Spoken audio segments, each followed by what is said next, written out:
సేతు మోషేని చాలా ప్రేమిస్తాడు. సేతుని యాక్చువల్గా మోషేనే కింగ్ చేద్దాం అనుకుంటాడు. కానీ ఆ సేతు ఆ శరీరం సేతులో గొప్పతనం ఏంటంటే మన 10 కమాండ్మెంట్స్ మూవీలో చూపిస్తాడు.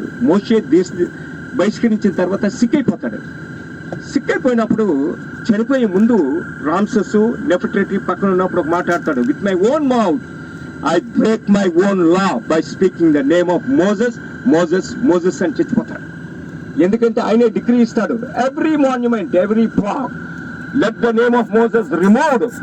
హ్యూమన్ మెమరీ నుంచి మోసే నేమ్ ఉండకూడదు అఫిషియల్ రికార్డులోని తీసి పారించేసింది ఆయనే జడ్జిమెంట్ ఇచ్చినప్పుడు. అదే ఆయన చనిపోయే ముందు with my own lips I break my own law by speaking the name of Moses Moses Moses అని ఆయన శరీరం ఉంటుందండి. ఆడ తండ్రి రామ్సెస్ 1 అండి. చిన్నపిల్లలు 9 లీటర్లు వేసేమని ఆర్డర్ ఇచ్చింది అదే. వాడి శరీరం ఉంటుందండి. ఇలాగా అలాగే సొలొమోను యొక్క అత్త, సొలొమోను ఫారో కూతురుని చేసుకుంటాడు. అదే మెయిన్ రూట్ కాదు సొలొమోను పతనానికి. మౌంట్ ఆఫ్ ఆలివ్స్ మీద మొలోకు ఈ దేవతలకి ఏమొచ్చి ఆల్టర్లు కట్టిస్తుంది.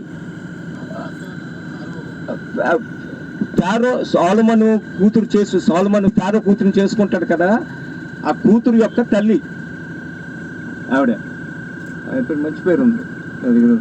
సో ఇలాగా ఇవన్నీ కూడా 3500 సంవత్సరాల క్యారెక్టర్ని ఈరోజు